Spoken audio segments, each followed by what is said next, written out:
generation students. My name is Nadia and I represent Tilburg University. We're here on the Tilburg University campus in the Netherlands, in the southern provinces of the Netherlands. We're actually very close to Belgium. And right now we have an open day for bachelor students, and you probably can see us that are attending a campus tour today. And so right now these are our welcoming letters to Tilburg University. And this is where the campus tour starts, but I'm not going to give you the whole campus tour. Please come over here and explore it for yourself.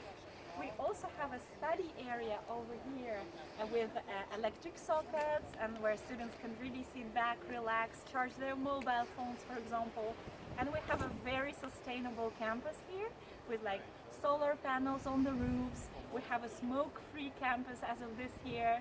So there are a lot of developments of the 21st century here. And if you would like to stay tuned, please come over here and explore it for yourself. Thank you.